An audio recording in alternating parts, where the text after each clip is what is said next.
मैं बड़े मान दे नाल गल कह सकदा कि 5 साल के अंदर असी कारपोरेशन नूं अपने पैरों के उपर खड़ा किया है जी।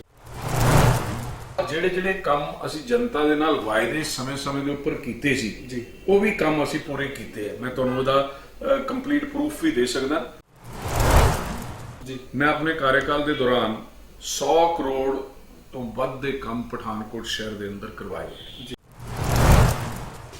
ਜੋ ਪੰਫਲੇਟ ਮੈਂ ਅੱਜ ਤੋਂ 5 ਸਾਲ ਪਹਿਲੇ ਦਿੱਤਾ ਸੀ, ਸਾਰੇ ਕੰਮ ਇਸ ਪੰਫਲੇਟ ਦੇ ਆਧਾਰ ਦੇ ਉੱਪਰ ਮੈਂ ਪੂਰੇ ਕਰ ਲਏ ਜੀ।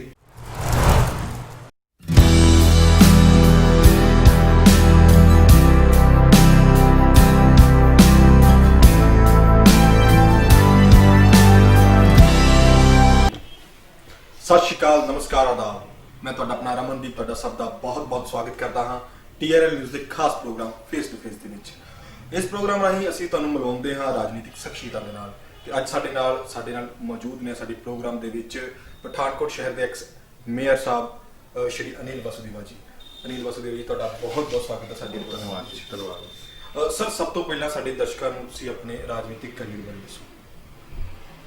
ऐसा है जी कि मैं दूसरी पीढ़ी का भारतीय जनता पार्टी का कार्यकर्ता जी। मेरे पिता जी सन 1953 तो पठानकोट दे विच जदों भारतीय जनसंघ ने पहला अंदोलन JNK का शुरू किया जी, ਉਹਦੇ ਵਿੱਚ 4 महीने जेल ਦੇ ਵਿੱਚ ਰਹੇ ਸੀ और उस तो बाद 5 ਵਾਰੀ उस तो इलावा एमरजेंसी के दौरान आखिरी वारी जेल ਦੇ ਵਿੱਚ पार्टी की कॉल के उपर जेल ਦੇ ਵਿੱਚ रहे और पूरे 50 साल भारतीय जनसंघ और भारतीय जनता पार्टी की सेवा उन्होंने पठानकोट के अंदर की। भिन्न भिन्न पदों के उपर रह के जिला गुरदासपुर के जनसंघ के भी अध्यक्ष रहे, जिला गुरदासपुर के भारतीय जनता पार्टी के भी अध्यक्ष रहे और फिर पंजाब भारतीय जनता पार्टी के सचिव के नाते बलराम जी दास टंडन जी जो अध्यक्ष थे उन्होंने पार्टी की सेवा की। 2006 उन्होंने देहांत होया, लेकिन मैं पढ़ाई पूरी करने तो बाद सन 1986 तो पठानकोट के अंदर पार्टी के अंदर एक्टिव हाँ। जो जिम्मेवारी समय समय पर पार्टी ने लगाई है मैं उन्होंने अपनी योग्यता के आधार के उपर अपनी कैपेसिटी के अनुसार उन्होंने पूरा करता रहा। 1997 मेरी ड्यूटी सुजानपुर हल्के मैं इलैक्शन का इंचार्ज सतपाल सैनी जी का रहा, उन्होंने इलैक्शन एजेंट भी रहा। 2002 भी रहा। 2007 मास्टर जी का मैं चुनाव का इंचार्ज से उन्होंने इलैक्शन एजेंट रहा मैं। और अज तक पार्लीमेंट के जिन्हें इलैक्शन विनोद खन्ना जी ने लड़े, उस बाद सनी दिओल जी ने लड़े, उन्होंने इलैक्शन का चुनाव का सारा कामकार देखने का, उन्होंने अकाउंटिंग, उन्होंने फाइनैंशियल मैटर्स का सारा काम इंक्लूडिंग नॉमिनेशन पेपर्स का मैं करता रहा। और उस तो इलावा मैं 2009 तो लगातार पंजाब स्टेट एग्जैक्टिव का भारतीय जनता पार्टी का मैंबर हाँ। जिले भी जी ड्यूटी पार्टी ने दी है मैं उन्होंने अपनी योग्यता के आधार के उपर पूरा करता रहा। सो मैं बाल्यकाल तो तुसीं कह सकते हो कि मैं जदों बहुत छोटा सी स्कूल के अपने घर राजनीतिक गतिविधियां, राजनीतिक एक्टिविटीज़, चुनावों के अंदर जो काम होंदा उहदी जानकारी, उहदी देख रेख साडे इत्थों बहुत ਵੱਡੇ पैमाने के उपर चलती रही है। हर वड्डे लीडर्स का घर दे विच आना और उन्होंने नाल संवाद, उन्होंने नाल मिलना, उन्होंने गलबात सुनना, इसका मौका भी मैनूं बाल्यकाल तो मिलता रहा जी। सर, जिवें कि तुसीं हुण पिछले इलैक्शनां दे विच पठानकोट शहर के मेयर बने हो ते बहुत ही वधिया गल रही सर। ते तुसीं मेयर बन तो बाद शहर के किहड़े काम सी जिहड़े तुसीं पहल दे आधार ते करवाए ने? मैं ये समझना कि मैनूं पार्टी ने मान दिता, मैनूं जिम्मेवारी दी।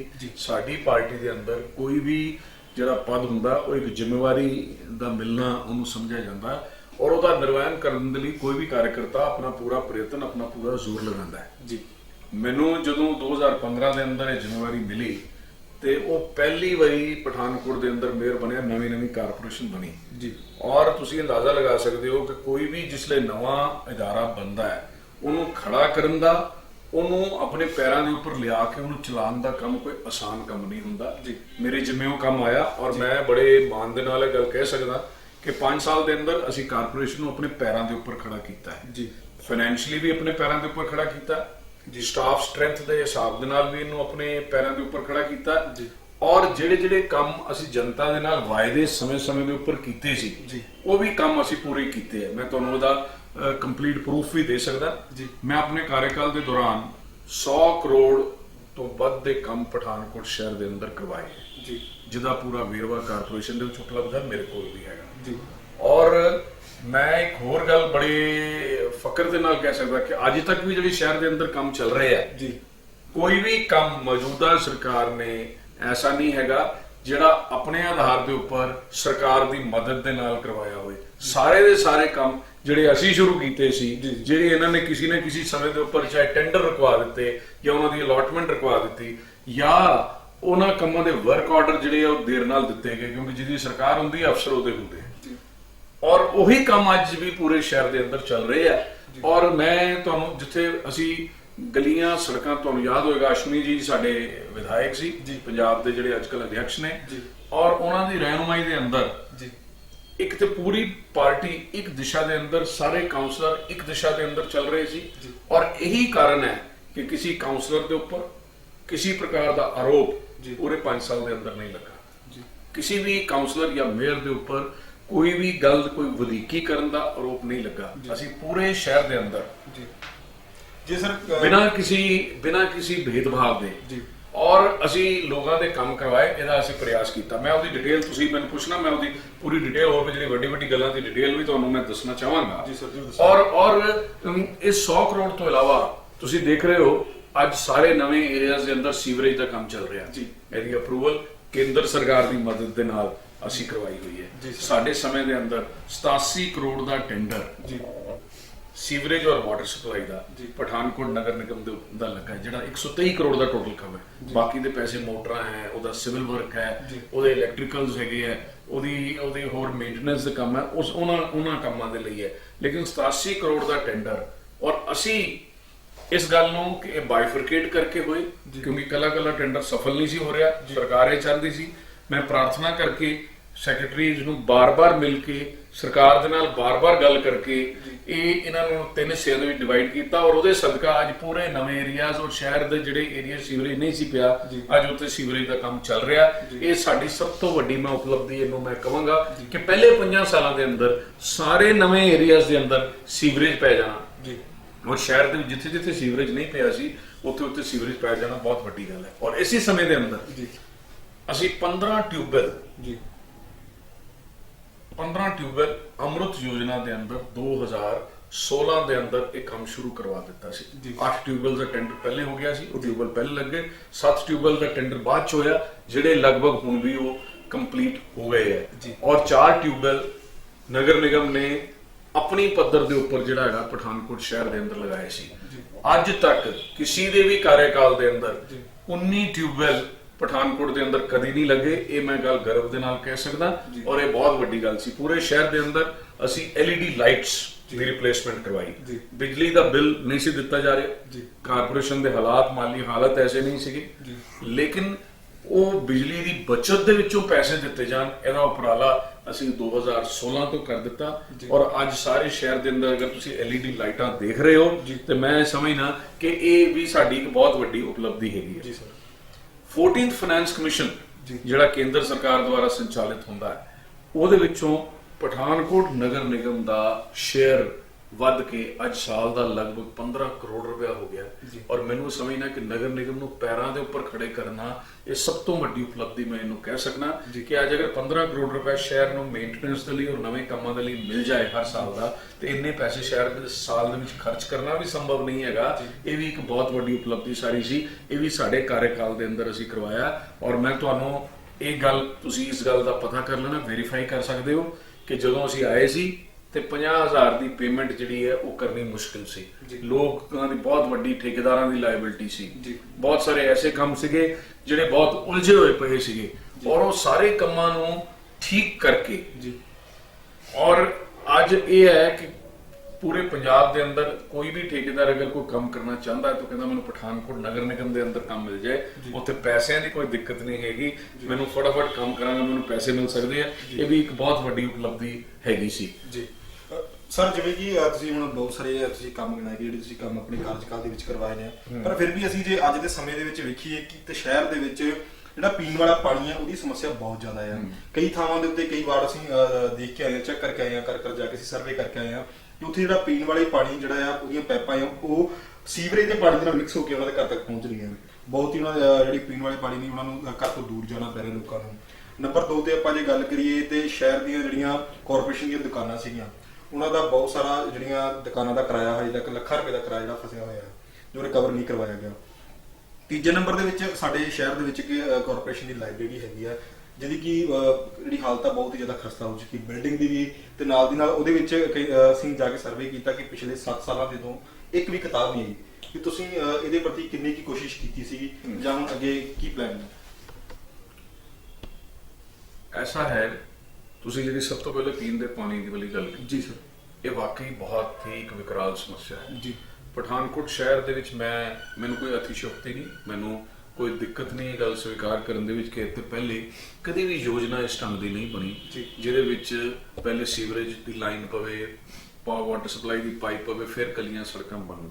ਇਹ ਬੜੀ ਵੱਡੀ ਦਿੱਕਤ ਰਹੀ ਹੈ ਜੀ। ਅਸੀਂ ਪ੍ਰਯਾਸ ਕੀਤਾ ਅੰਮ੍ਰਿਤ ਯੋਜਨਾ ਦੇ ਅੰਦਰ 2016 ਦੇ ਵਿੱਚ ਹੀ 7 ਕਿਲੋਮੀਟਰ ਪਾਣੀ ਦੀ ਪਾਈਪ ਮੈਂ ਰਿਪਲੇਸ ਕਰਵਾਈ ਹੈ ਜੀ। ਕਈ ਜਗ੍ਹਾ ਦੇ ਉੱਪਰ ਨਵੀਂ ਵਾਟਰ ਸਪਲਾਈ ਦੀ ਲਾਈਨ ਪਈ ਹੈ ਜੀ। ਔਰ ਹੁਣ ਜਿਹੜਾ 87 ਕਰੋੜ ਦਾ ਟੈਂਡਰ ਹੈ ਜੀ, ਇਹਦੇ ਵਿੱਚ ਵੀ ਲਗਭਗ 31 ਕਿਲੋਮੀਟਰ ਦੀ ਪਾਣੀ ਦੀ ਪਾਈਪ ਦੀ ਲਾਈਨ ਰਿਪਲੇਸ ਹੋਣੀ ਹੈ ਔਰ ਨਵੀਂ ਪੈਣੀ ਹੈ। ਇਹ ਕੋਈ ਛੋਟੀ ਗੱਲ ਨਹੀਂ, ਇਹ ਉਸੇ ਦ੍ਰਿਸ਼ਟੀ ਦੇ ਅੰਦਰ ਇਹ ਕੰਮ ਹੋ ਰਿਹਾ ਹੈ ਜੀ ਸਰ। ਔਰ ਮੈਂ ਹਾਲੇ ਵੀ ਮੰਨਦਾ ਕਿ ਪਾਣੀ ਦੀ ਪਾਈਪ ਹੁਣ ਜਿਹੜੇ ਨਵੇਂ ਏਰੀਆਜ਼ ਦੇ ਵਿੱਚ ਸੀਵਰੇਜ ਪੈ ਰਿਹਾ ਤੁਸੀਂ ਜਾ ਕੇ ਚੈੱਕ ਕਰਨਾ। ਮੈਂ ਤੁਹਾਨੂੰ ਏਰੀਆਜ਼ ਵੀ ਦੱਸ ਸਕਦਾ।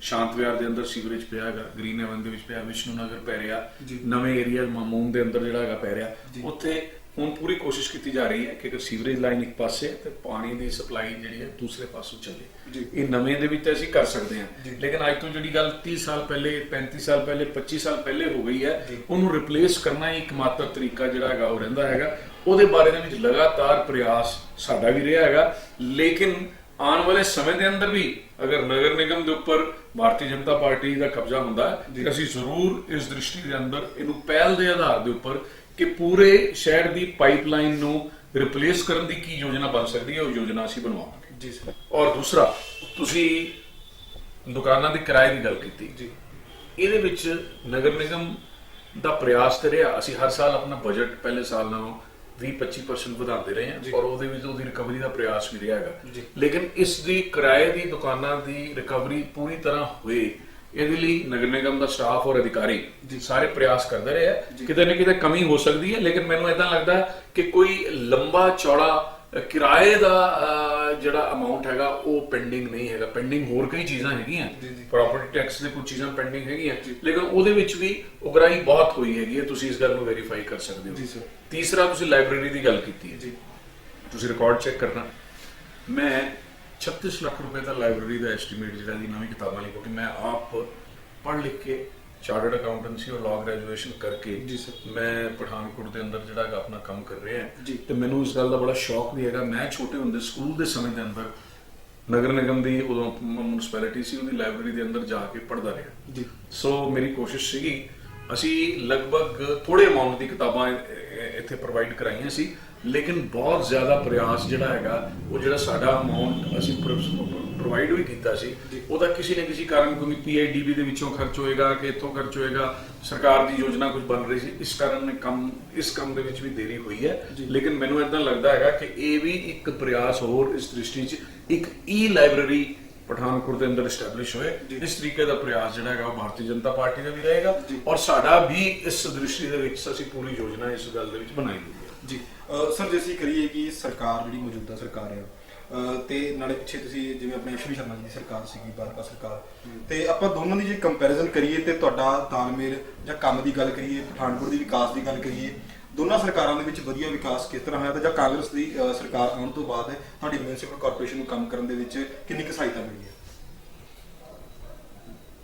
ਇਹ ਗੱਲ ਰਵਨਦੀਪ ਜੀ ਤੁਸੀਂ ਸ਼ਹਿਰ ਦੇ ਕਿਸੇ ਵੀ ਸ਼ਹਿਰ ਵਾਸੀ ਕੋਲੋਂ ਪਤਾ ਕਰ ਸਕਦੇ ਹੋ ਜੀ। ਜਦੋਂ ਅਸ਼ਵਨੀ ਸ਼ਰਮਾ ਜੀ ਵਿਧਾਇਕ ਸੀ ਉਹਨਾਂ ਦੇ ਕਾਰਜਕਾਲ ਦੇ ਅੰਦਰ ਕੀ ਕੰਮ ਹੋਏ ਜੀ, 2012 ਤੋਂ 15 ਤੱਕ ਕੀ ਕੰਮ ਹੋਏ, 2015 ਤੋਂ 2017 ਤੱਕ ਕੀ ਕੰਮ ਹੋਏ ਜੀ। ਮੈਂ ਅਗਰ ਤੁਹਾਨੂੰ ਗੱਲ ਕਰਾਂ ਪਠਾਨਕੋਟ ਦੇ ਅੰਦਰ ਇਤਨੇ ਸਾਰੇ, ਗੁਰਦਾਸਪੁਰ ਆਜ਼ਾਦੀ ਤੋਂ ਪਹਿਲੇ ਦਾ ਜ਼ਿਲ੍ਹਾ ਜੀ, ਉੱਥੇ DSC ਸਾਡੇ ਤੋਂ ਐਡਮਿਨਿਸਟ੍ਰੇਟਿਵ ਕੰਪਲੈਕਸ ਸਾਡੇ ਤੋਂ ਬਾਅਦ ਬਣਿਆ ਜੀ। ਅਸੀਂ 5 ਸਾਲ ਜ਼ਿਲ੍ਹਾ ਬਣੇ ਹੋਏ ਸੀ ਤੇ ਇਹ ਉਹਨਾਂ ਦੀ ਉਹਦੇ ਨਾਲ ਇੱਥੇ ਜੁਡੀਸ਼ੀਅਲ ਕੰਪਲੈਕਸ ਬਣ ਗਿਆ ਜੀ, ਐਡਮਿਨਿਸਟ੍ਰੇਟਿਵ ਕੰਪਲੈਕਸ ਬਣ ਗਿਆ ਜੀ, ਆਡੀਟੋਰੀਅਮ ਦਾ ਨਿਰਮਾਣ ਪਠਾਨਕੋਟ ਦੇ ਅੰਦਰ ਹੋਣਾ ਇਹ ਬਹੁਤ ਵੱਡੀ ਉਪਲਬਧੀ ਸੀ ਜੀ ਸਰ। ਸਟੇਡੀਅਮ ਦਾ ਸ਼ੁਰੂ ਹੋਣਾ ਜੀ ਔਰ ਉਹਦਾ ਇੱਕ ਚਰਨ ਜਿੰਨੀ ਕੁ ਅਸੀਂ ਯੋਜਨਾ ਬਣਾਈ ਸੀ ਉਹਦਾ ਇੱਕ ਚਰਨ ਤਾਂ ਪੂਰਾ ਹੋਣਾ ਜੀ ਇੱਕ ਬਹੁਤ ਵੱਡੀ ਗੱਲ ਸੀਗੀ। ਉਸ ਤੋਂ ਇਲਾਵਾ ਅਗਰ ਤੁਸੀਂ ਸਟੇਡੀਅਮ ਤੋਂ ਇਲਾਵਾ ਤੁਸੀਂ ਗਲੀਆਂ ਸੜਕਾਂ ਦੀ ਤਾਂ ਮੈਂ ਉਹਨਾਂ ਨਾਲ ਮੈਂ ਗੱਲ ਜੋੜ ਕੇ ਦੇਖ ਹੀ ਨਹੀਂ ਰਿਹਾ ਹੈਗਾ। ਜੀ ਜੀ ਆਰੀਆ ਕਾਲਜ ਵੱਲੋਂ ਕਿੱਡਾ ਤੰਗ ਰਸਤਾ ਸੀ, ਜੀ ਬਿਲਕੁਲ ਮੈਨੇਜ ਕਰਕੇ ਉਸ ਰਸਤੇ ਨੂੰ ਚੌੜਾ ਕਰਕੇ ਔਰ ਉਹ ਪੂਰੀ ਆਵਾਜਾਈ ਦੇ ਲਈ ਉਹਨੂੰ ਖੋਲ੍ਹਣਾ ਕਿਉਂਕਿ ਪਠਾਨਕੋਟ ਦੀ ਸਮੱਸਿਆ ਹੈ। ਪਠਾਨਕੋਟ ਦੇ ਸ਼ਹਿਰ ਦੇ ਵਿੱਚ ਆਪਾਂ ਸੜਕਾਂ ਕਿੱਥੋਂ ਐਡ ਕਰਾਂਗੇ? ਇਹ ਤੇ ਕੋਈ ਐਗਜ਼ਿਸਟਿੰਗ ਸੈਟਅਪ ਦੇ ਵਿੱਚ ਹੀ ਕੋਈ ਨਾ ਕੋਈ ਗੱਲ ਕਰਕੇ ਕਰਾਂਗੇ। ਉਹੀ ਗੱਲ ਜਿਹੜੀ ਹੈਗੀ ਉਹ ਤੁਹਾਨੂੰ ਤੁਸੀਂ ਉਹਦੇ ਵਿੱਚ ਸਫਲ ਹੋ ਸਕਦੇ ਹੋ। ਉਹਨੂੰ ਕਰਨਾ ਇਹ ਵੀ ਕੋਈ ਛੋਟੀ ਗੱਲ ਨਹੀਂ ਸੀਗੀ। ਮੈਂ ਸਮਝਦਾ ਕਿ ਉਹਨਾਂ ਦੇ ਕਾਰਜਕਾਲ ਦੇ ਅੰਦਰ ਅਸੀਂ ਸਭ ਲੋਕ ਇੱਕ ਟੀਮ ਦੀ ਤਰ੍ਹਾਂ ਕੰਮ ਕਰ ਰਹੇ ਸੀ ਜੀ ਔਰ ਇੱਕ ਟੀਮ ਦੇ ਨਾਲ ਕੰਮ ਕਰਨ ਦੇ ਕਾਰਨ ਹੀ ਪਠਾਨਕੋਟ ਦੇ ਅੰਦਰ ਅਗਰ ਅਸੀਂ 100 ਕਰੋੜ ਦਾ ਕੰਮ ਕਰ ਪਾਏ ਤੇ ਇਹ ਸਰਕਾਰ ਨੇ ਸਾਨੂੰ ਬਹੁਤ ਵੱਡੀ ਗ੍ਰਾਂਟ ਪੀਆਈਡੀਬੀ ਦੇ ਅੰਦਰ ਦਿੱਤੀ ਸੀ। ਔਰ ਜਿਹੜੀ ਸਰਕਾਰ ਬਦਲਦੇ ਹੀ ਇਹ ਸਰਕਾਰ ਨੇ ਉਹ ਪੀਆਈਡੀਬੀ ਦੇ ਕੰਮਾਂ ਦੀ ਸਾਰੀ ਗ੍ਰਾਂਟ ਵਾਪਸ ਲੈ ਲਈ। ਗਵਰਨਮੈਂਟ ਕਾਲਜ ਦਾ ਪਠਾਨਕੋਟ ਦੇ ਅੰਦਰ ਆਣਾ ਇਹ ਕੋਈ ਛੋਟੀ ਗੱਲ ਹੈ? ਤੁਸੀਂ ਅੱਜ ਅੰਦਾਜ਼ਾ ਲਗਾਓ ਕਿ ਹਰ ਬੱਚੇ ਦੀ ਕੋਸ਼ਿਸ਼ ਹੈਗੀ ਹੈ ਪ੍ਰਾਈਵੇਟ ਕਾਲਜ ਚੋਂ ਹਟ ਕੇ ਮੈਂ ਗਵਰਨਮੈਂਟ ਕਾਲਜ ਦੇ ਵਿੱਚ ਪੜਾਂ। ਫੀਸ ਵੀ ਘੱਟ ਹੈ, ਸੁਵਿਧਾ ਜ਼ਿਆਦਾ ਹੈ, ਕੈਂਪਸ ਕਿਤਨਾ ਬੜੀਆ ਬਣ ਗਿਆ, ਕਿੱਥੇ ਬੰਦਾ। ਮੈਨੂੰ ਇੱਕ ਕੰਮ ਪਿਛਲੇ 4 ਸਾਲ ਦੇ ਅੰਦਰ ਇਸ ਸਰਕਾਰ ਦਾ ਪਠਾਨਕੋਟ ਸ਼ਹਿਰ ਦੇ ਅੰਦਰ ਤੁਸੀਂ ਦਿਖਾ ਦਿਓ ਸਰ। ਇਹ ਕੋਈ ਯੋਜਨਾ ਹੀ ਨਹੀਂ ਹੈ, ਨਾ ਕੋਈ ਟੀਮ ਦੀ ਤਰ੍ਹਾਂ ਕੰਮ ਹੋ ਰਿਹਾ, ਨਾ ਇਹਨਾਂ ਕੋਲ ਕਿਸੇ ਪ੍ਰਕਾਰ ਦੀ ਯੋਜਨਾ। ਔਰ ਮੈਂ ਅਗਰ ਤੁਸੀਂ ਸਾਡੇ ਕੰਮ ਦੇ ਵਿੱਚ ਇਹਨਾਂ ਦੀ ਸਹਾਇਤਾ ਔਰ ਸਹਿਯੋਗ ਦੀ ਗੱਲ ਕਰਾਂ ਤੇ ਤੁਸੀਂ ਰਿਕਾਰਡ ਵੈਰੀਫਾਈ ਕਰ ਸਕਦੇ ਹੋ। ਇੱਕ ਨया ਪੈਸਾ ਪਠਾਨਕੋਟ ਨਗਰ ਨਿਗਮ ਦੇ ਅੰਦਰ ਨਹੀਂ ਆਇਆ ਔਰ ਅੱਜ ਇਸ ਗੱਲ ਦਾ ਨਗਰ ਨਿਗਮ ਨੂੰ ਫਖਰ ਹੋਣਾ ਚਾਹੀਦਾ ਕਿ ਪੈਸੇ ਦੀ ਉਹਨਾਂ ਨੂੰ ਜ਼ਰੂਰਤ ਵੀ ਨਹੀਂ ਹੈ। ਅਗਰ ਇਹ ਸਹਿਯੋਗ ਕਰਦੇ ਤੇ ਬਹੁਤ ਸਾਰੇ ਕੰਮ ਅਸੀਂ ਹੋਰ ਵੀ ਇਸ ਤੋਂ ਜ਼ਿਆਦਾ ਪਠਾਨਕੋਟ ਸ਼ਹਿਰ ਦੇ ਅੰਦਰ ਕਰ ਸਕਦੇ ਸੀ। ਅਫਸਰਾਂ ਦੀ ਮਾਰਫਤ ਕੰਮ ਨੂੰ ਰੋਕਣਾ, ਉਹਦੇ ਲਈ ਪ੍ਰਯਾਸ ਇਹ ਕਰਨਾ ਕਿ ਕੋਈ ਕਮਿਸ਼ਨਰ ਸਾਨੂੰ ਸਹਿਯੋਗ ਨਾ ਦੇ, ਇਹ ਗੱਲ ਦਾ ਪ੍ਰਯਾਸ ਕੋਈ ਅੱਛੀ ਗੱਲ ਨਹੀਂ ਹੈ। ਲੇਕਿਨ ਅਸੀਂ ਇਹ ਗੱਲ ਕਹਿ ਸਕਦੇ ਹਾਂ ਕਿ ਸਾਡੇ ਪ੍ਰਯਾਸਾਂ ਦੇ ਨਾਲ ਨਗਰ ਨਿਗਮ ਆਪਣੇ ਪੈਰਾਂ ਤੇ ਖੜਾ ਹੋਇਆ ਔਰ ਸਾਡੇ ਜਾਣ ਦੇ ਸਮੇਂ ਦੇ ਵਿੱਚ 30 ਕਰੋੜ ਤੋਂ ਜ਼ਿਆਦਾ ਪੈਸਾ ਨਗਰ ਨਿਗਮ ਦੇ ਖਾਤੇ ਦੇ ਵਿੱਚ ਪਿਆ ਸੀ ਜਿਹੜਾ ਸ਼ਹਿਰ ਦੀ ਬਿਹਤਰੀ ਦੇ ਲਈ ਖਰਚ ਹੋਏਗਾ। ਔਰ ਦੂਸਰਾ ਅੱਜ ਵੀ ਜਿਹੜੇ ਸਾਰੇ ਕੰਮ ਹੋ ਰਹੇ ਆ ਰਿਕਾਰਡ ਨਿਕਾਲ ਕੇ ਦੇਖੋ, ਸਿਰਫ 2 ਮੇਨ ਗੱਲਾਂ, ਇੱਕ ਰੇੜੀ ਮਾਰਕੀਟ ਦਾ ਜਿਹੜਾ ਅਨੁਦਾਨ ਉਹ ਵੀ ਸੈਂਟਰ ਦੀ ਸਕੀਮ ਹੈਗੀ ਹੈ ਜਿਹੜੀ ਸਾਡੇ ਟਾਈਮ ਬਣ ਰਹੀ ਸੀ, ਪੂਰੀ ਨਹੀਂ ਹੋ ਪਾਈ ਸੀ। ਔਰ ਦੂਸਰਾ ਕਮਿਊਨਿਟੀ ਸੈਂਟਰਸ ਜਿਹੜੇ ਅਸੀਂ ਪਾਸ ਕੀਤੇ ਸੀ ਉਹਨਾਂ ਦਾ ਕੰਮ ਨਹੀਂ ਹੋ ਰਿਹਾ, ਲੇਕਿਨ ਜਿਹੜੇ ਉਸ ਤੋਂ ਬਾਅਦ ਪਾਸ ਹੋਏ ਉਹਨਾਂ ਦਾ ਕੰਮ ਕਈ ਜਗ੍ਹਾ ਦੇ ਉੱਪਰ ਲਗਵਾਇਆ ਗਿਆ ਹੈ। ਇਸ ਕੰਮ ਨੂੰ ਛੱਡ ਕੇ ਸਾਰੇ ਦੇ ਸਾਰੇ ਕੰਮ ਜਿਹੜੇ ਅੱਜਕੱਲ ਹੋ ਰਹੇ ਆ ਉਹ ਸਾਡੇ ਸਮੇਂ ਦੇ ਅੰਦਰ ਨਗਰ ਨਿਗਮ ਨੇ ਪਾਸ ਕੀਤੇ ਹੈ। ਸਰਕਾਰ ਤੋਂ ਅਸੀਂ ਉਹਦੀ ਅਪਰੂਵਲ ਲਈ ਹੈ ਔਰ ਟੈਂਡਰ ਲਗਾਉਣ ਤੱਕ ਦੀ ਪ੍ਰਕਿਰਿਆ ਅਸੀਂ ਕੰਪਲੀਟ ਕੀਤੀ ਹੈ। ਇਹ ਗੱਲ ਮੈਂ ਤੁਹਾਡੇ ਧਿਆਨ ਦੇ ਵਿੱਚ ਲਿਆਉਣਾ ਚਾਹੁੰਦਾ। ਤੋਂ ਸਹਿਯੋਗ ਔਰ ਜਿਹੜਾ ਵਿਕਾਸ ਦਾ ਕੰਮ ਹੈ ਇਹ ਨਿਰੰਤਰ ਚੱਲਣ ਵਾਲਾ ਕੰਮ ਹੈ। ਅਗਰ ਮੈਂ ਕਹਾਂ ਮੈਂ ਸਾਰੇ ਕੰਮ ਕਰ ਦਿੱਤੇ ਗਲਤ ਹੋਏਗਾ, ਮੈਂ ਕਹਾਂ ਕਿ ਸ਼ਾਇਦ ਕੰਮ ਕੋਈ ਨਹੀਂ ਰਹਿੰਦਾ ਅੱਜ ਵੀ, ਇਹ ਵੀ ਗਲਤ ਹੋਏਗਾ। ਲੇਕਿਨ ਇੱਕ ਕੰਪੈਰੀਜ਼ਨ ਆંકੜਿਆਂ ਦੇ ਆਧਾਰ ਦੇ ਉੱਪਰ, ਫੈਕਟਸ ਦੇ ਆਧਾਰ ਦੇ ਉੱਪਰ ਮੈਂ ਅਗਰ ਉਹ ਗੱਲ ਕਰਾਂ ਤੇ ਮੈਂ ਤੇ ਆਪਣੇ ਵਾਰਡ ਦੇ ਅੰਦਰ ਵੀ ਪੰਫਲੇਟ ਮੈਂ ਤੁਹਾਡੀ ਜਾਣਕਾਰੀ ਦੇ ਅੰਦਰ ਜਿਹੜਾ ਹੈਗਾ ਦੇ ਗਿਆ। ਜੋ ਪੰਫਲੇਟ ਮੈਂ ਇਹ ਅੱਜ ਤੋਂ 5 ਸਾਲ ਪਹਿਲੇ ਦਿੱਤਾ ਸੀ, ਸਾਰੇ ਕੰਮ ਇਸ ਪੰਫਲੇਟ ਦੇ ਆਧਾਰ ਦੇ ਉੱਪਰ ਮੈਂ ਪੂਰੇ ਕਰ ਲਏ। ਔਰ ਇਹ ਇੱਕ ਛੋਟੀ ਗੱਲ ਨਹੀਂ ਹੈ ਕਿ ਜਿਹੜੀ ਗੱਲ ਅਸੀਂ ਕਹੀ, ਭਾਰਤੀ ਜਨਤਾ ਪਾਰਟੀ ਦਾ ਇਹ ਇੱਕ ਇਤਿਹਾਸ ਰਿਹਾ। ਅਸ਼ਵਨੀ ਸ਼ਰਮਾ ਜੀ ਦਾ ਵੀ ਇਹ ਪੰਫਲੇਟ ਦੇ ਵਿੱਚ ਮੈਂ ਤੁਹਾਨੂੰ ਦੱਸ ਰਿਹਾ ਕਿ ਜਿਹੜੀ ਗੱਲਾਂ ਉਹਨਾਂ ਨੇ ਵੀ ਕਹੀਆਂ ਸਾਰੀਆਂ ਗੱਲਾਂ ਪੂਰੀਆਂ ਕੀਤੀਆਂ। ਬਹੁਤ ਸਾਰੀ ਗੱਲਾਂ ਇਹਦੇ ਵਿੱਚ ਐਸੀਆਂ ਹੈਗੀਆਂ ਸੀ ਜਿਹੜੀਆਂ ਨਹੀਂ ਕਹੀਆਂ ਸੀ, ਮੰਗ ਨਹੀਂ ਸੀ, ਫਿਰ ਵੀ ਲੱਗਾ ਕਿ ਸ਼ਹਿਰ ਨੂੰ ਇਸ ਗੱਲ ਦੀ ਲੋੜ ਹੈਗੀ ਹੈ ਔਰ ਉਹ ਵੀ ਗੱਲ ਅਸੀਂ ਪੂਰੀ ਕਰਕੇ ਦਿੱਤੀ ਹੈ। ਸੋ ਮੈਂ ਇਹ ਮਹਿਸੂਸ ਕਰਦਾ ਕਿ ਕੋਈ ਗੱਲ ਤੁਸੀਂ ਪਤਾ ਕਰ ਲਓ ਪਿਛਲੇ 4 ਸਾਲ ਦੇ ਅੰਦਰ ਇਸ ਤੋਂ ਇਲਾਵਾ ਕੋਈ ਨਵੀਂ ਚੀਜ਼ ਪਠਾਨਕੋਟ ਦੇ ਅੰਦਰ ਆਈ ਹੋਏ ਮੈਂ ਨਹੀਂ ਸਮਝਦਾ ਕੁਝ ਵੀ ਆਇਆ। ਪਠਾਨਕੋਟ ਦੇ ਅੰਦਰ ਸਰਕਾਰ ਵੱਲੋਂ ਕੋਈ ਐਸਾ ਸਹਿਯੋਗ ਹੋਇਆ ਹੋਵੇ ਜਿਹੜਾ ਨਜ਼ਰ ਆਏ, ਉਹ ਵੀ ਨਹੀਂ ਹੋਇਆ ਹੈ। ਸਰ ਇੱਕ ਬਹੁਤ ਹੀ ਜਿਹੜੀ ਵੱਡੀ ਸਮੱਸਿਆ ਹੈਗੀ ਹੈ ਸਾਡੇ ਪੂਰੇ ਦੇਸ਼ ਦੀ, ਪੰਜਾਬ ਦੀ, ਇਵਨ ਕਿ ਸਾਡੇ ਪਠਾਨਕੋਟ ਦੀ ਬੇਰੁਜ਼ਗਾਰੀ, ਤੇ ਤੁਸੀਂ ਕਿੰਨੀ ਕੀ ਕੋਸ਼ਿਸ਼ ਕੀਤੀ ਹੈ ਕਿ ਇਸ ਬੇਰੁਜ਼ਗਾਰੀ ਨੂੰ ਖਤਮ ਕੀਤਾ ਜਾਵੇ? ਜਾਂ ਸਰਕਾਰ ਨੇ ਜਿਵੇਂ ਕਿ ਆਪਣੀ ਪੰਜਾਬ ਸਰਕਾਰ ਨੇ ਬੜੇ ਵਾਅਦੇ ਕੀਤੇ ਸੀ ਕਿ ਘਰ ਘਰ ਨੌਕਰੀ ਦੇਵਾਂਗੇ, ਤੇ ਉਹਦੇ ਚਲਦੇ ਬਹੁਤ ਸਾਰੇ ਰੁਜ਼ਗਾਰ ਮੇਲੇ ਜਿਹੜੇ ਕਿ ਕਾਲਜਾਂ ਦੇ ਵਿੱਚ ਲੱਗਦੇ ਰਹੇ ਨੇ। ਆਪਣੇ ਇੱਥੇ ਪਠਾਨਕੋਟ ਦੇ ਵਿੱਚ ਆਪਣੇ ਐਮਐਲਏ ਸਾਹਿਬ ਅਕਸਰ ਕਹਿੰਦੇ ਨੇ ਕਿ ਅਸੀਂ ਪਠਾਨਕੋਟ ਦੇ ਨੌਜਵਾਨਾਂ ਲਈ ਪੈਪਸੀਕੋ ਫੈਕਟਰੀ ਖੋਲੀ ਹੈ ਜਿੱਥੇ ਕਿ ਵੱਧ ਤੋਂ ਵੱਧ ਅਸੀਂ ਰੁਜ਼ਗਾਰ ਦਿਵਾਇਆ ਗਿਆ ਹੈ। ਤੇ ਤੁਹਾਡੇ ਹਿਸਾਬ ਦੇ ਨਾਲ ਪਠਾਨਕੋਟ ਦੇ ਸ਼ਹਿਰ ਦੇ ਕਿੰਨੇ ਕੁ ਨੌਜਵਾਨ ਜਿਹੜੇ ਕਿ ਉਸ ਫੈਕਟਰੀ ਰਾਹੀਂ ਰੁਜ਼ਗਾਰ ਪਾ ਚੁੱਕੇ ਨੇ, ਜਾਂ ਰੁਜ਼ਗਾਰ ਮੇਲਿਆਂ ਦਾ ਕਿੰਨਾ ਕੁ ਫਾਇਦਾ ਹੋਇਆ ਪਠਾਨਕੋਟ ਦੇ ਨੌਜਵਾਨਾਂ ਨੂੰ? ਦੇਖੀਏ, ਬੇਰੁਜ਼ਗਾਰੀ ਦੀ ਸਮੱਸਿਆ ਵਾਕਈ ਬਹੁਤ ਵੱਡੀ ਸਮੱਸਿਆ ਹੈ, ਲੇਕਿਨ ਬੇਰੁਜ਼ਗਾਰੀ ਦੀ ਸਮੱਸਿਆ ਨੂੰ ਟੈਕਲ ਕਰਨ ਦੇ ਲਈ ਪੰਜਾਬ ਦੀ ਇਹ ਸਰਕਾਰ ਪੂਰੀ ਤਰ੍ਹਾਂ ਫੇਲ ਹੋਈ ਹੈ। ਇਹਨਾਂ ਨੇ ਜਿੰਨੇ ਵਾਅਦੇ ਪਿਛਲੇ ਚੁਣਾਵ ਦੇ ਅੰਦਰ ਕੀਤੇ ਸੀ, ਐਸਾ ਲੱਗਦਾ ਹੁਣ ਜਨਤਾ ਕਹਿ ਸਕਦੀ ਹੈ ਕਿ ਸਾਰੇ ਦੇ ਸਾਰੇ ਵਾਅਦੇ ਸਿਰਫ ਵੋਟ ਲੈਣ ਦੇ ਲਈ, ਜਨਤਾ ਨੂੰ ਵਰਗਲਾਉਣ ਦੇ ਲਈ ਕੀਤੇ ਸੀ। ਕਿਸੇ ਪ੍ਰਕਾਰ ਦਾ ਬੇਰੁਜ਼ਗਾਰੀ, ਅਗਰ ਨੌਕਰੀ ਨਹੀਂ ਦੇ ਪਾਵਾਂਗੇ ਭੱਤਾ ਦੇਾਂਗੇ, ਮਿਲਿਆ ਕਿਸੇ ਨੂੰ ਬੇਰੁਜ਼ਗਾਰੀ ਭੱਤਾ। ਸਮਾਰਟਫੋਨ ਦੀ ਗੱਲ ਕਰਦੇ ਆ, ਉਹ ਸਮਾਰਟਫੋਨ ਕਿੰਨੇ ਕੁ ਮਿਲੇ ਹੈ ਤੁਹਾਨੂੰ ਇਸ ਗੱਲ ਦੀ ਜਾਣਕਾਰੀ ਹੈਗੀ ਹੈ। ਔਰ 4 ਸਾਲ ਦੇ ਅੰਦਰ ਸਿਰਫ ਨੱਕ ਪੁੰਝਣ ਵਾਲੀ ਗੱਲ ਹੈ, ਉਂਗਲੀ ਦੇ ਉੱਪਰ ਖੂਨ ਲਗਾ ਕੇ ਸ਼ਹੀਦ ਹੋਣ ਵਾਲੀ ਗੱਲ ਕਰ ਰਹੇ। ਬੁਢਾਪਾ ਪੈਨਸ਼ਨ ਵਧਾ ਕੇ ਇੰਨੀ ਕਰ ਦਿਆਂਗੇ, ਹੋਈ ਕਿਸੇ ਦੀ ਕਿਆ। ਨਸ਼ੇ ਨੂੰ 1 ਮਹੀਨੇ ਦੇ ਅੰਦਰ ਅੰਦਰ ਖਤਮ ਕਰ ਦਿਆਂਗੇ। ਅੱਜ ਪੰਜਾਬ ਦੇ ਅੰਦਰ ਨਸ਼ੇ ਦੇ ਕੀ ਹਾਲਾਤ ਹੈ। ਨੌਕਰੀ ਦੇਣ ਦੀ ਗੱਲ ਕੋਈ ਸਰਕਾਰੀ ਪੱਧਰ ਦੇ ਉੱਪਰ, ਜਾਂ ਇਹ ਪੈਪਸੀ ਦੀ ਫੈਕਟਰੀ ਵੀ ਪਤਾ ਕਰੋ, ਵਿਨੋਦ ਖੰਨਾ ਜੀ ਦੇ ਸਮੇਂ ਦੇ ਉੱਪਰ ਇਹਦੀ ਸ਼ੁਰੂਆਤ ਇਸ ਇਲਾਕੇ ਦੇ ਅੰਦਰ ਹੋਈ ਸੀ। ਅਸੀਂ ਕਿਸੇ ਗੱਲ ਨੂੰ ਕੋਈ ਕ੍ਰੈਡਿਟ ਲੈਣ ਦੇ ਲਈ ਗੱਲ ਨਹੀਂ ਕਰਦੇ। ਮੈਂ ਤੁਹਾਨੂੰ ਇਹ ਗੱਲ ਨੌਕਰੀ ਦੇਣ ਦੇ ਬਾਰੇ ਗੱਲ ਕਰ ਸਕਦਾ। 22 ਲੋਕਾਂ ਨੂੰ ਕੰਪੈਸ਼ਨੇਟ, ਮਤਲਬ ਤਰਸ ਦੇ ਆਧਾਰ ਤੇ, ਜਿਨ੍ਹਾਂ ਦੇ ਘਰ ਵਾਲਿਆਂ ਦੀ ਡੈਥ ਡਿਊਰਿੰਗ ਸਰਵਿਸ ਹੋਈ ਹੈ, ਮੈਂ ਆਪਣੇ ਸਮੇਂ ਦੇ ਅੰਦਰ ਉਹਨਾਂ ਨੂੰ ਪੂਰਨ ਰੂਪ ਦੇ ਵਿੱਚ ਨੌਕਰੀ ਦਿੱਤੀ ਹੈ। 65 ਲੋਕ ਸਫਾਈ ਕਰਮੀ ਅਸੀਂ ਨਵੇਂ ਏਰੀਆਜ਼ ਦੇ ਲਈ ਭਰਤੀ ਆਪਣੇ ਸਮੇਂ ਦੇ ਅੰਦਰ ਕੀਤੇ ਹੈ। ਇਹ ਰਿਕਾਰਡ ਮੈਂ ਜਿਹੜੀ ਗੱਲ ਕਰ ਰਿਹਾ। ਇਸ ਤੋਂ ਇਲਾਵਾ ਲਗਭਗ 30-35 ਲੋਕ ਹੋਰ ਜਿਹੜੇ ਹੈ ਸਫਾਈ ਕਰਮੀ ਔਰ ਟਿਊਬਵੈਲਸ ਦੇ ਉੱਪਰ ਜਿੱਥੇ ਨਵੇਂ ਲੱਗੇ ਸੀ, ਅਸੀਂ ਉੱਥੇ ਰੱਖੇ ਹੈ। ਇਹ ਮੈਂ ਸਮਝਣਾ ਹੈਗਾ ਕਿ ਕੰਮ ਜਿੰਨਾ ਸੰਭਵ ਸੀਗਾ, ਇੰਨਾ ਕੁ ਅਸੀਂ ਇਹ ਪਠਾਨਕੋਟ ਦੇ ਨੌਜਵਾਨਾਂ ਦੇ ਲਈ ਅਸੀਂ ਕਰ ਪਾਏ ਹੈਗੇ। ਲੇਕਿਨ ਅਦਰਵਾਈਜ਼ ਚਾਹੇ ਉਹ ਰੋਜ਼ਗਾਰ ਮੇਲਿਆਂ ਦੀ ਦੇਖੀਏ, ਅਗਰ ਰੋਜ਼ਗਾਰ ਕਿਸੇ ਨੂੰ ਮਿਲਦਾ, ਮੈਨੂੰ ਇਸ ਗੱਲ ਦੀ ਬਹੁਤ ਪ੍ਰਸੰਨਤਾ ਹੋਈ। ਲੇਕਿਨ ਉਹਦੇ ਵਿੱਚ ਸਰਕਾਰ ਦਾ ਕੀ ਸਹਿਯੋਗ ਹੈ, ਐਮਐਲਏ ਸਾਹਿਬ ਦਾ ਕੀ ਸਹਿਯੋਗ ਹੈਗਾ, ਇਸ ਗੱਲ ਦੀ ਜਾਣਕਾਰੀ ਪਠਾਨਕੋਟ ਦੀ ਜਨਤਾ ਨੂੰ ਹੋਣੀ ਚਾਹੀਦੀ ਹੈ। ਮੇਰੇ ਹਿਸਾਬ ਨਾਲ ਇਹਨਾਂ ਕਿਸੇ ਦਾ ਕੋਈ ਸਹਿਯੋਗ ਨਹੀਂ ਹੈਗਾ, ਔਰ ਨਾ ਹੀ ਜਿਹੜੀ ਯੋਜਨਾ ਜਿਸ ਆਧਾਰ ਤੇ ਵੋਟ ਲੈ ਕੇ ਇਹਨਾਂ ਨੇ ਐਮਐਲਏ ਦਾ ਚੁਣਾਵ ਜਿੱਤਿਆ, ਜਾਂ ਕਾਂਗਰਸ ਦੀ ਇਹ ਸਰਕਾਰ ਪੰਜਾਬ ਦੇ ਅੰਦਰ ਕਾਬਜ਼ ਹੋਈ, ਉਸ ਗੱਲ ਦੇ ਵਿੱਚ ਉਹਨਾਂ ਦਾ ਕਿਸੇ ਪ੍ਰਕਾਰ ਦਾ ਕੋਈ ਸਹਿਯੋਗ ਨਹੀਂ ਹੈ। ਨਾ ਨੌਜਵਾਨਾਂ ਨੂੰ ਨੌਕਰੀ ਮਿਲੀ ਹੈ, ਨਾ ਉਹਨਾਂ ਨੂੰ ਬੇਰੁਜ਼ਗਾਰੀ ਭੱਤਾ ਮਿਲਿਆ, ਨਾ ਜਿਸ ਪ੍ਰਕਾਰ ਦੇ ਨਾਲ ਕਿਸਾਨਾਂ ਦੇ ਕਰਜ਼ ਮਾਫ ਹੋਣ ਦੀ ਇਹਨਾਂ ਨੇ ਗੱਲ ਕੀਤੀ ਸੀ, ਉਹ ਕਿਸਾਨਾਂ ਦੇ ਕਰਜ਼ ਮਾਫ ਹੋਏ।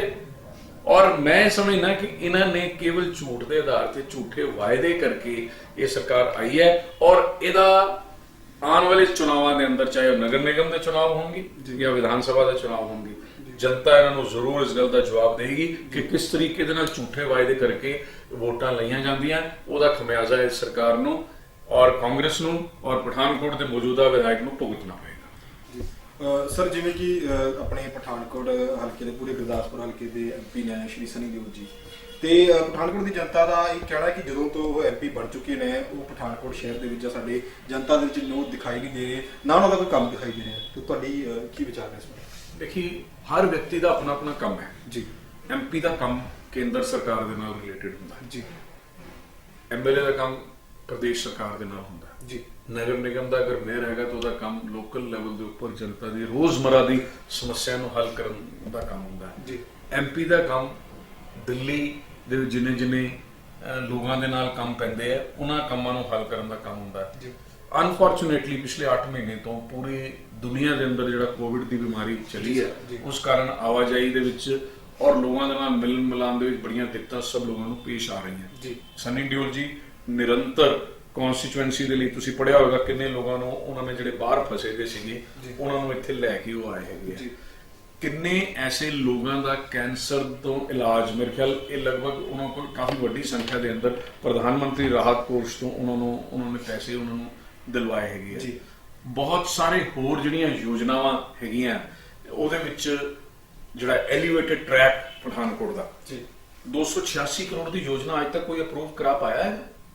ਮੈਂ ਨਹੀਂ ਸਮਝਦਾ ਕਿ ਐਮਪੀ ਦਾ ਅਗਰ ਇੱਕ ਕੰਮ ਵੀ ਇਹ ਇਸ ਲਈ ਸਿਰੇ ਚੜ ਜਾਏਗਾ ਤੇ ਉਹ ਕਈ ਦੇਰ ਦੇ ਵਿੱਚ, ਮੈਂ ਕਹਿੰਦਾ ਆਉਣ ਵਾਲੇ ਸਾਰੇ ਸਮੇਂ ਦੇ ਅੰਦਰ ਪਠਾਨਕੋਟ ਦੀ ਜਨਤਾ ਯਾਦ ਕਰੇਗੀ।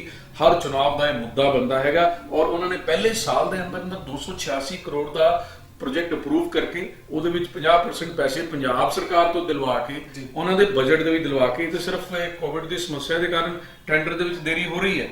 ਅਦਰਵਾਈਜ਼ ਆਰਓਬੀ ਕਾਲਜ ਰੋਡ ਦੇ ਉੱਪਰ ਇਹ ਰੇਲਵੇ ਦਾ ਪ੍ਰੋਜੈਕਟ ਹੈ, ਉਹਨਾਂ ਦੁਆਰਾ ਲਿਆਇਆ ਗਿਆ ਹੈ।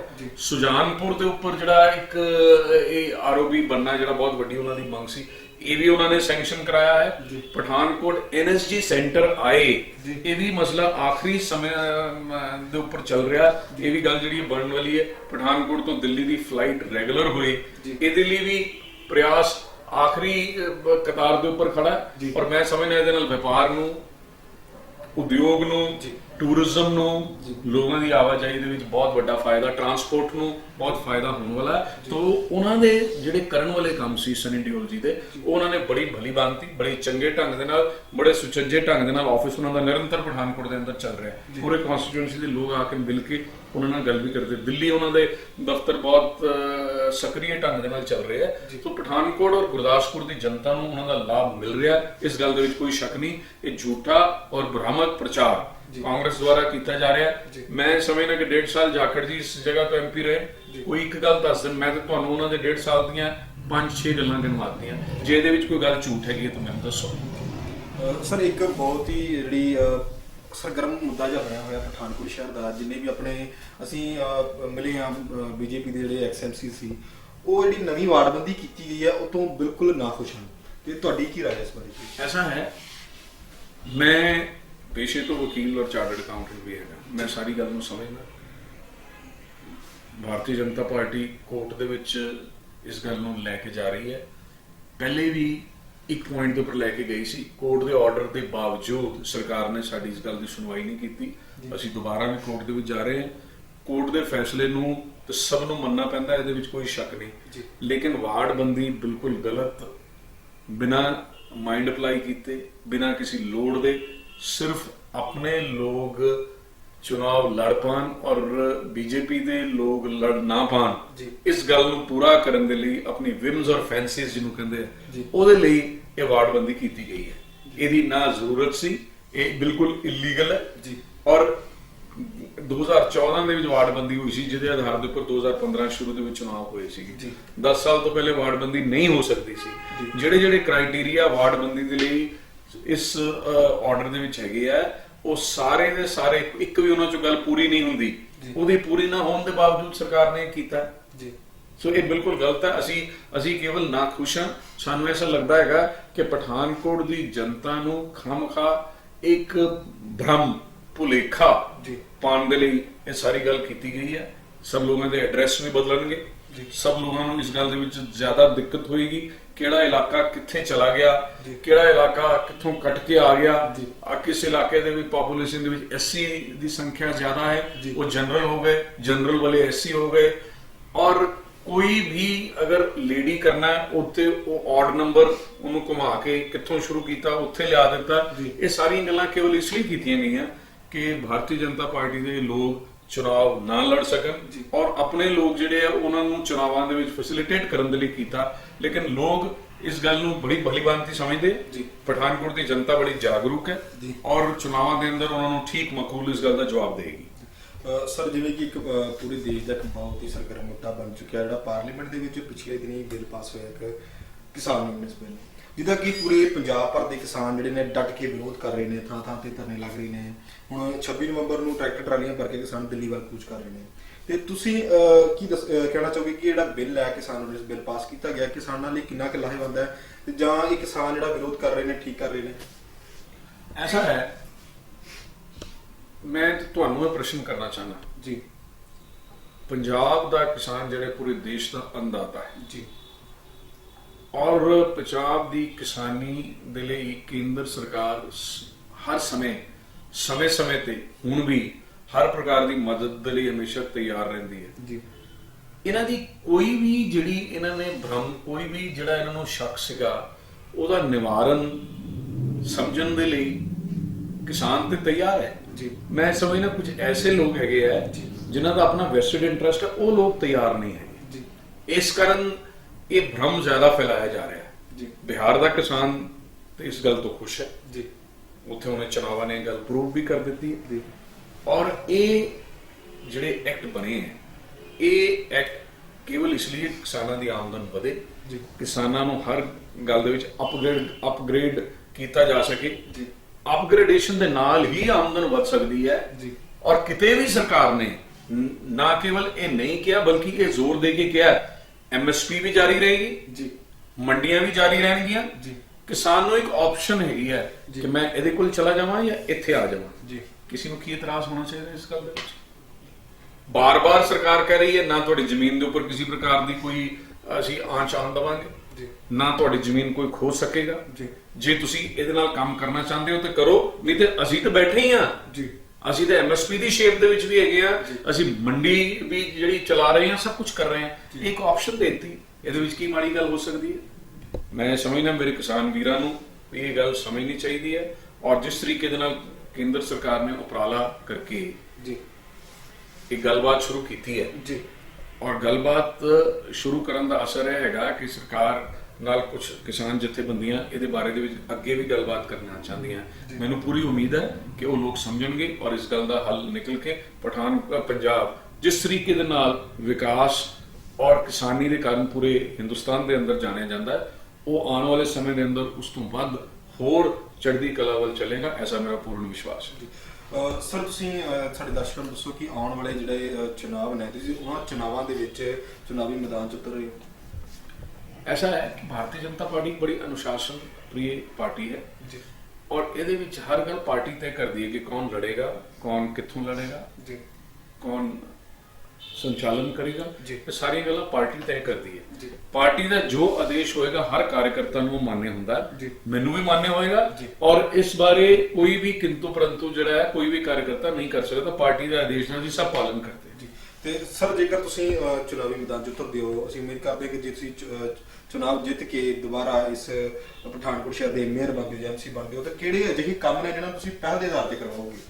ऐसा है कि भारतीय जनता पार्टी का मैं समझना कि विकास ते जिहड़ा हैगा वो निरंतर चलते रहने वाला काम हैगा वो तो चलेगा ही जी लेकिन पठानकोट ਦੇ ਅੰਦਰ ਕਾਰਪੋਰੇਸ਼ਨ ਦਾ ਅੱਛਾ ਭਵਨ ਬਣੇ ਜੀ ਜਿੱਥੇ ਲੋਕਾਂ ਨੂੰ ਆਉਣ ਜਾਣ ਦੀ ਸੁਵਿਧਾ ਔਰ ਆਪਣਾ ਕੰਮ ਕਰਾਉਣ ਦੀ ਸੁਵਿਧਾ ਹੋਏ ਉਹ ਇੱਕ ਪ੍ਰਾਇੋਰਟੀ ਆਪਣੀ ਜਿਹੜੀ ਹੈਗੀ ਹੈ ਉਹ ਜ਼ਰੂਰ ਰਹੇਗੀ ਜੀ ਸ਼ਹਿਰ ਦੇ ਅੰਦਰ ਪੀਣ ਦਾ ਪਾਣੀ ਸਾਫ਼ ਮਿਲੇ ਇਹਦੇ ਲਈ ਜੋ ਜੋ ਕੰਮ ਤੁਸੀਂ ਅੰਦਾਜ਼ਾ ਲਾਓ ਕਿ 7 ਕਿਲੋਮੀਟਰ ਦੀ ਪਾਈਪਲਾਈਨ ਵੀ ਬਹੁਤ ਹੁੰਦੀ ਹੈ ਫਿਰ 31 ਕਿਲੋਮੀਟਰ ਦੀ ਪਾਈਪਲਾਈਨ ਰਿਪਲੇਸ ਕਰਨਾ ਬਹੁਤ ਵੱਡੀ ਗੱਲ ਹੈ ਇਹਦੇ ਵਿੱਚ ਜਿਹੜੀ ਕਮੀ ਰਹਿ ਰਹੀ ਹੋਏਗੀ ਉਸ ਕਮੀ ਨੂੰ ਵੀ ਆਪਾਂ ਪੂਰਾ ਕਰਾਂਗੇ ਜੀ ਔਰ ਇੱਥੇ ਸੀਵਰੇਜ ਦੀ ਸਮੱਸਿਆ ਕਿਸ ਤਰੀਕੇ ਦੇ ਨਾਲ ਹੱਲ ਹੋ ਸਕਦੀ ਹੈਗੀ ਹੈ ਇਹਦੇ ਬਾਰੇ ਦੇ ਵਿੱਚ ਵੀ ਪੂਰੀ ਪਲੈਨਿੰਗ ਕੀਤੀ ਜਾਏਗੀ ਔਰ ਸ਼ਹਿਰ ਦੇ ਅੰਦਰ ਇੱਕ ਸਟਾਰਮ ਵਾਟਰ ਚੈਨਲ ਇਹ ਬਹੁਤ ਪੁਰਾਣਾ ਹੋ ਚੁੱਕਾ ਔਰ ਮੈਂ ਸਮਝਦਾ ਕਿ ਆਉਣ ਵਾਲੇ ਸਮੇਂ ਦੇ ਅੰਦਰ ਇਹ ਵੀ ਇਹਦਾ ਨਵੀਨੀਕਰਨ ਹੋਣਾ ਤਾਂ ਕਿ ਬਾਰਿਸ਼ਾਂ ਦੇ ਦਿਨਾਂ ਦੇ ਅੰਦਰ ਵੀ ਸ਼ਹਿਰ ਦੇ ਵਿੱਚ ਪ੍ਰਕੋਪ ਘਟੇ ਤੁਸੀਂ ਵੇਖਿਆ ਹੋਵੇਗਾ ਕਿ ਕਈ ਸਾਲਾਂ ਤੋਂ ਪ੍ਰੋਬਲਮ ਕਾਫੀ ਘਟੀ ਹੈ ਲੇਕਿਨ ਇਹ ਹੋਰ ਘਟੇ ਇਸ ਗੱਲ ਦਾ ਪ੍ਰਯਾਸ ਜਿਹੜਾ ਹੈਗਾ ਉਹ ਸਾਡਾ ਆਉਣ ਵਾਲੇ ਸਮੇਂ ਦੇ ਵਿੱਚ ਰਹਿਣ ਵਾਲਾ ਹੈ ਜੀ ਸਰ ਜਾਂਦੇ ਜਾਂਦੇ ਸਾਡੇ ਦਰਸ਼ਕਾਂ ਨੂੰ ਤੁਸੀਂ ਕੋਈ ਮੈਸੇਜ ਦੇਣਾ ਚਾਹੋਗੇ ਤੁਹਾਡਾ ਬਹੁਤ ਅੱਛਾ ਪ੍ਰਯਾਸ ਹੈ ਕਿ ਤੁਸੀਂ ਪਠਾਨਕੋਟ ਸ਼ਹਿਰ ਦੇ ਜਿਹੜੇ ਸਾਰੇ ਪੂਰਵ ਪਾਰਸ਼ਦ ਹੈਗੇ ਆ ਅੱਜ 8 ਮਹੀਨੇ ਤੋਂ ਉੱਤੇ ਨਗਰ ਨਿਗਮ ਜਿਹੜਾ ਉਹ ਪਠਾਨਕੋਟ ਦੇ ਐਮਐਲਏ ਚਲਾ ਰਹੇ ਹੈ ਜੀ ਸਫਾਈ ਦਾ ਕਿੰਨਾ ਬੁਰਾ ਹਾਲ ਹੈਗਾ ਤੁਸੀਂ ਦੇਖ ਸਕਦੇ ਹੋ ਜੀ ਔਰ ਉਹੀ ਕੰਮ ਹੋ ਰਹੇ ਆ ਜਿਹੜੇ ਅਸੀਂ ਅਧੂਰੇ ਛੱਡ ਕੇ ਆਏ ਸੀਗੇ ਜੀ ਤਾਂ ਮੇਰਾ ਇਹੀ ਪਠਾਨਕੋਟ ਦੀ ਜਨਤਾ ਨੂੰ ਤੁਹਾਡੇ ਮਾਧਿਅਮ ਦੇ ਨਾਲ ਇਸ ਲਈ ਹੈ ਕਿ ਸਭ ਲੋਕ ਬੜੇ ਜਾਗਰੂਕ ਹੈ ਸਭ ਲੋਕ ਇਸ ਸਾਰੀਆਂ ਗੱਲਾਂ ਨੂੰ ਬੜੀ ਭਲੀ ਭਾਂਤੀ ਸਮਝਦੇ ਆ ਆਉਣ ਵਾਲੇ ਚੁਣਾਵ ਦੇ ਅੰਦਰ ਭਾਰਤੀ ਜਨਤਾ ਪਾਰਟੀ ਦਾ ਪੂਰਨ ਸਹਿਯੋਗ ਕਰਨਗੇ ਔਰ ਮੈਂ TRL ਚੈਨਲ ਦਾ ਬੜਾ ਧੰਨਵਾਦੀ ਹਾਂ ਕਿ ਉਹਨਾਂ ਨੇ ਇਹ ਉਪਰਾਲਾ ਪਠਾਨਕੋਟ ਸ਼ਹਿਰ ਦੇ ਅੰਦਰ ਸ਼ੁਰੂ ਕੀਤਾ ਜਿਹਦਾ ਪਠਾਨਕੋਟ ਦੀ ਜਨਤਾ ਨੂੰ ਲਾਭ ਹੋਏਗਾ ਔਰ ਠੀਕ ਵਿਅਕਤੀ ਨੂੰ ਆਪਣਾ ਨੁਮਾਇੰਦਾ ਚੁਣਨ ਦੇ ਵਿੱਚ ਵੀ ਇਸ ਗੱਲ ਦੇ ਲਈ ਮਦਦ ਮਿਲੇਗੀ ਮੈਂ ਤੁਹਾਡਾ ਬੜਾ ਧੰਨਵਾਦ ਕਰਦਾ ਸੋ ਦਰਸ਼ਕੋ ਅੱਜ ਸਾਡੇ ਨਾਲ ਸਾਡੇ ਪ੍ਰੋਗਰਾਮ ਦੇ ਵਿੱਚ ਮੌਜੂਦ ਸਨ ਪਠਾਨਕੋਟ ਸ਼ਹਿਰ ਦੇ ਐਕਸ ਮੇਅਰ ਸ਼੍ਰੀ ਅਨਿਲ ਵਾਸੁਦੇਵਾ ਜੀ ਤੁਹਾਡਾ ਬਹੁਤ ਬਹੁਤ ਧੰਨਵਾਦ ਤੁਸੀਂ ਸਾਡੇ ਪ੍ਰੋਗਰਾਮ ਰਾਹੀਂ ਸਾਡੇ ਦਰਸ਼ਕਾਂ ਨਾਲ ਜੁੜੇ ਸੋ ਦਰਸ਼ਕੋ ਜੇ ਇਸੇ ਤਰ੍ਹਾਂ ਤੁਹਾਡੇ ਨੇੜੇ ਤੇੜੇ ਵਧੀਆ ਨੇਤਾ ਨੇ ਜਿਨ੍ਹਾਂ ਨੂੰ ਤੁਸੀਂ ਸਾਡੇ ਪ੍ਰੋਗਰਾਮ ਰਾਹੀਂ ਜਾਣਨਾ ਚਾਹੁੰਦੇ ਹੋ ਤਾਂ ਸਾਡੇ ਥੱਲੇ ਦਿੱਤੇ ਗਏ ਨੰਬਰਾਂ ਤੇ ਜ਼ਰੂਰ ਕਾਲ ਕਰੋ ਮੈਨੂੰ ਦਿਓ ਇਜਾਜ਼ਤ ਮੈਂ ਰਮਨਦੀਪ ਤੁਹਾਡੇ ਨਾਲ ਫਿਰ ਜੁੜਾਂਗਾ ਇਸ ਪ੍ਰੋਗਰਾਮ ਰਾਹੀਂ ਤਦ ਤੱਕ ਦੇਖਦੇ ਰਹੋ TRL ਨਿਊਜ਼ ਧੰਨਵਾਦ